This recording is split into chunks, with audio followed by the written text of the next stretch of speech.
When I was 6 years old, I broke my leg. And I was running from my brother and his friends, and tasted the sweet perfume of the mountain grass I rolled down. I was younger then. Take me back to when I found my heart, broke it here, made friends and lost them through the years. And I've not seen the boring fields in so long. I know I've grown, but I can't wait to go home.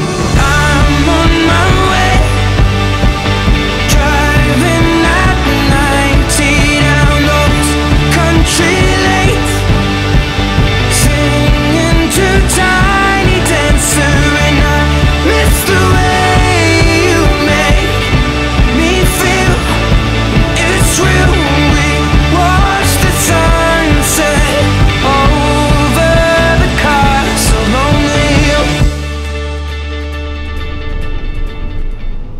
And that is why I went second. Right. Good morning. You join us today on a beautiful Herefordshire morning. This is probably about the first decent start to a day we've had in probably 4 or 5 days. It has been a bit grey, murky, overcast for the past little while. So today it's something a bit different. It's not JJ, it's Matt today. Just going to prove that I'm not the little bitch he says I am. Anyway, JJ's kindly given me his cameras just to have a little play around with. He gave me them yesterday, but I didn't really get the chance to get them out. But not to worry, we'll have a go today. So I did just record us driving from the farm to here, which admittedly is only like a couple of miles, but hopefully that'll make a nice little intro. So right, so we will carry on from where we finished last night, which I'll just I'll fill this bit in. I think Harvey's been here this morning. He's the other lad, local contractor, who's doing a bit of sumoing for Tom. So we were going 2 of us in this field, but he's going off. There's 3 fields in this batch, and these 2 are like 30 acres. That one's 20 something acres.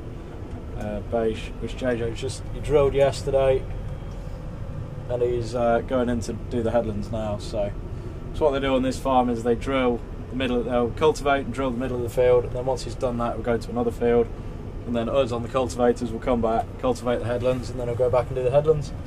So you're not padding the headlands down too much, which hopefully, for all seed rape anyway, gives it the best chance of getting established well. So, right, so we drop the legs down, pressurise them up a bit.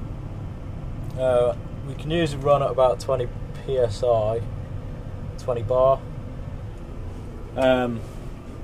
but not in this field because it's that stony. We need the hydraulic resets to not start dragging stones up, instead just break back. That's the plan anyway, whether that comes to anything. Right, handbrake on, range 1, joystick mode, go and end on, engage the auto steer, forward drive, auto diff.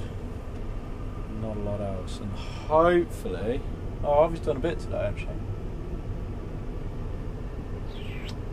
I could run from here, or probably make a mess. What we will do is we'll go a bit further along. I think. Depends how much Harvey's got to do, really. Oh fuck it, we'll just go from here. Just got to overlap. Problem is, Harvey's running on 2.5 metre Sumo, and I'm running 3 metre, and our AB lines don't match up. They do match up, kind of direction wise, because we run off the same one, but we overlap a bit just because of this. Although, in all fairness, made a bit of a mess this morning. I'm just gonna draw a new AB line. Hopefully we can go from there.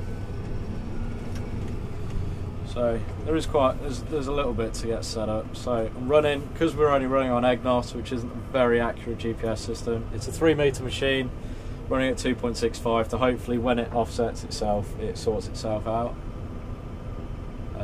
So right, we'll do this, no, we'll do that, AB, and we shall set the AB lights. So make sure the cruise controls are in. Start at 7.5k, range 1. I think we're all good. Top link set, so we'll have a go, shall we?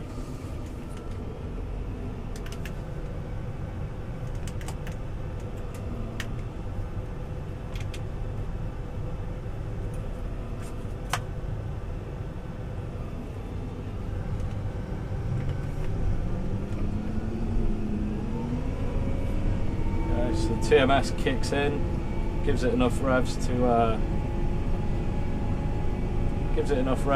kind of keep it going, which is a good way of kind of fuel saving, I suppose. That's the idea of it anyway. So instead of running flat out 2,000 revs the whole time, you can run, say we're doing 7.5k, probably go a bit quicker. I've got the second one set at 12, which is probably a bit high. I don't really know whether that puts too much strain on the engine, like, because it's always trying to work to get to 12k. So I don't really know. That's what, like, my family used to tell me. We used to run Fendt at home, and that's what they said. Like, it always strained to work there. But doing 1700 revs, which is probably about where the torque is on this tractor, to be fair. But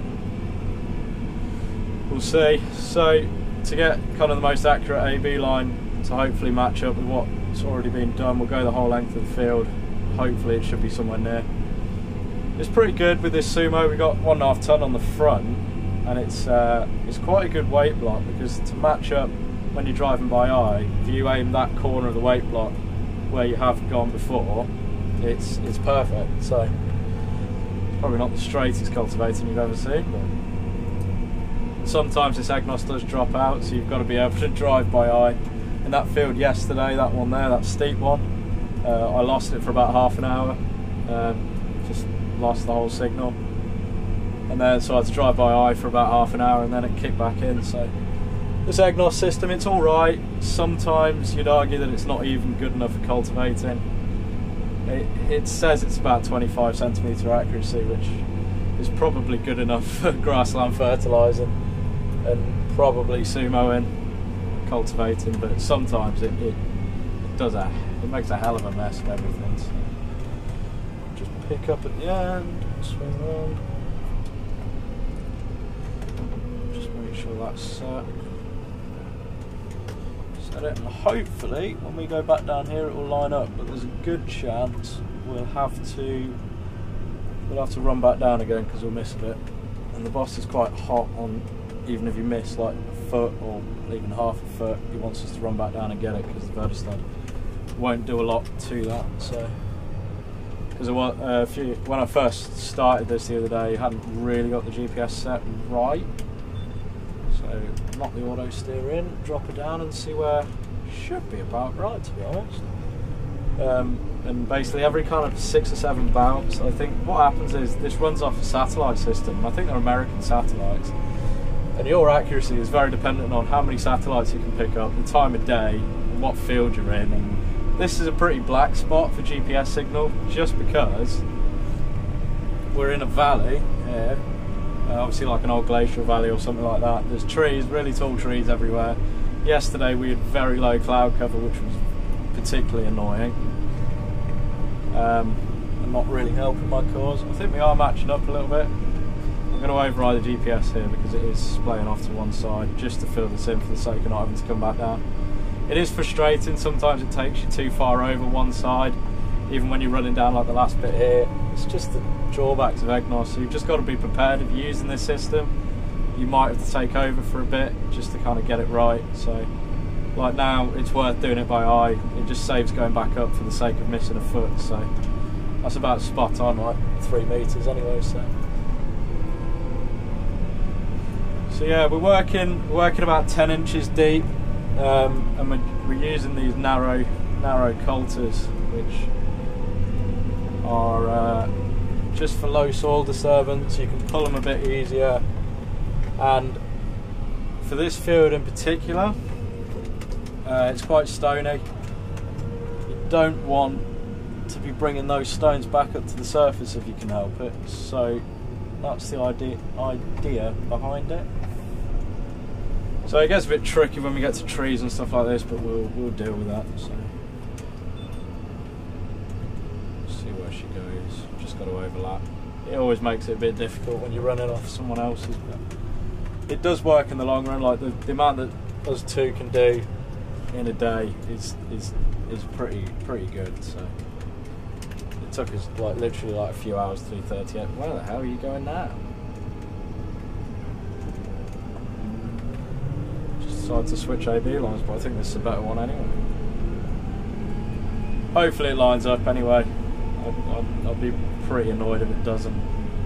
So then you've got to go around and sort it all out again, but if it doesn't, it doesn't. It's not the end of the world.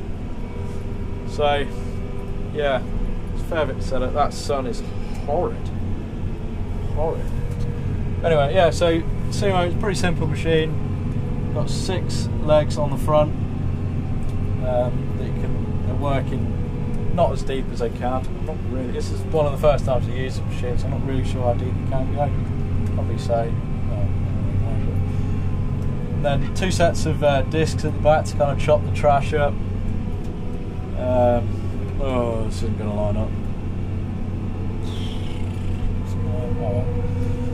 And then a packer roller on the back. And in all fairness, it does do a good job of putting all the stuff that you don't want, the bad stuff, the grass weeds and trash and stuff. It does put it down, but what it can't deal with is like lumps of straw. It really hates it. Anything that the baler misses, it gets caught around those legs and then starts bulldozing forward. You've got to pick the legs out, back up, try and come forward and chop the straw up, and it's a bit of a pain in the arse, but yeah, see we're missing now, so we'll have to sort that out, because it doesn't look like much from the top, but if you start scraping away at it, we're probably missing about a foot, and if that's, you don't think it's much on one pass, but then the drill's going across that lines the whole length of the field, so I'll have to swing round and just get that. It's just the drawback. I would have ran another AB line, but because of that tree, I just want to get this bit done before, and I don't know whether Harvey will be back with me, because I think he's finishing at 11 o'clock. He's got to go somewhere else, so it's just how it is. So I may as well get it right for my AB line rather than do it. But the thing is, like, you can run kind of perfectly down his AB line, it'd still be off by like that much. There is a way of doing it on this. You can like manually input like your latitude and longitude of your AB line, which JJ did show me the other day actually, which would be a good one, but we haven't done that because we are not prepared enough for it. So it's not the end of the world that we've got to run down and do this bit again, but it's a bit annoying and time consuming, but once we've done this once, we can work the rest of the field absolutely fine. So it's a 30-acre field. It's a bit of an awkward shape, 3 trees in it, not like any sort of straight headland, and it does get quite rocky and hard over there, I've been told. So it is quite a nice kind of loamy field this way, although it's a bit stony. Those other fields are stonier, like you're bringing up big like foot-sized rocks, which is not ideal because you don't want to be ripping a leg off the Sumo. See that bounce there? That's it hitting a rock. So if it does happen too much, what I'll do is I'll get out, I'll take a notch out of the discs and let them run a bit higher, just to get them away. You just got to watch it. But yeah, that's basically it. As long as the machine's level, which with a hydraulic top link, it's such an easy thing to do, because you can just manually, well, hydraulically alter your pitch of the cultivator, and it's once you have a hydraulic top link, you never go back. But that's what it is. So that's a bit of Sumo in. I hope you enjoyed. See if JJ lets me have another go with the camera any other day, but I'll have a go. Be seeing you.